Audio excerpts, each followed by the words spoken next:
Hello everybody. What we have here is a 2002 Chevy half-ton 1500.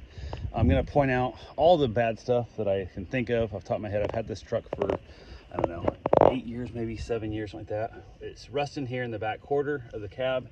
Not really a great spot, but it is the only rust I really see. It's dirty. I use it as a truck. This handle did break last time I tried to get in it, but the inside still works fine. So I brushed it out is all I did. I didn't give it a good cleaning because I wanted to see how it lives, not what it is. There is no rear back seat. I took the back seat out the day I got it because I had a Great Dane and I care for the people's dogs quite a bit. So I put in some memory foam matches down here. Works splendid. The seats are out of my 2000 because it's a split bench with the center console. I liked it better, so I kept them, and they're now power. AC works, heat works, Kenwood radio. Way back in the day, I bought like 9 of those as they were going out on clearance, and they've been in every one of my vehicles, and this is the last one. So I will be losing it. It needs new front tires. The front is out of alignment. It still runs fine, handles good. It just wears tires out real bad. So I did not bother. As they rotate out, I put a new one in the back, I move them to the front, and then they replace through.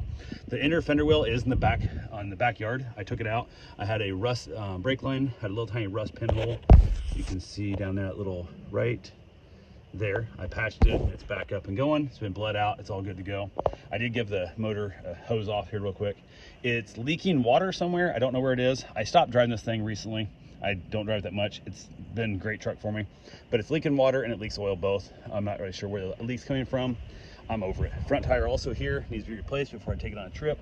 This truck has been back and forth with me to like Iowa, I think 3 times, pulling a trailer and everything. Never left me stranded. It's always started, always got me home. Even with the brake line, when the little pinhole, it got me home, fixed it here and back. I've trusted it 100%. One of the things it does do, and I'll see if it'll do it now, when you go to start it, sometimes it starts and it runs for a second, and then it dies. And then it starts and runs for a second, dies. If you move the steering wheel up and down, like the tilt wheel, it'll start and run. It's never not started, but it takes sometimes 2, sometimes 20 times. And today it doesn't do it. So, but yeah, AC runs cold. It's got great AC, radio's fine, all that kind of stuff. It's a great unit. Got extra like power supports and all that stuff.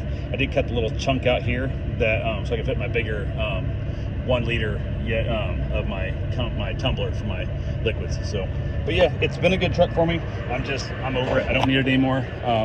With the oil leak and the water leak, I wouldn't trust it to send my wife to Iowa in it. So I'm counting this as by far a mechanic special or handyman special. You gotta be willing to check if it's low on water or low on oil. And the good thing about this truck is it will pop up on the dash. Actually, it's saying low windshield washer fluid. And the windshield washer fluid tank is cracked also, so it will not hold fluid. But it'll say low water, it'll say low oil, it'll say whatever right there. And then you just add another quart in it. And I got, I think, 6 quarts of straight 50 weight in the back to put in there, and like a half-gallon jug of water I top off with on a regular basis. But yeah, AC works, windows work. That lock over there, I unhooked because every time I put the truck in park, it would unlock, but then it wouldn't relock itself. So that one you got to do manually by hand. And periodically, the switch for that window and the driver's door does not work either. So this switch right now is working fine, but it wasn't, like I said, off and on, it does not work fine. And other than that, thing has just been, it's been a trooper for me, man. Like, this truck's been really good. Like I said, I've had it at least 6, maybe 8 years. I'd have to look it up and see, but it's a good truck. It has everything you need if you're willing to put oil and water in it. And I would get an alignment done, you know, if you're gonna be driving a bunch. But if you're just driving around town, pulling some lawnmowers or whatever, whatnot, good to go. It's got the giant topper on the back. It's a high top topper. I love it, works wonderful.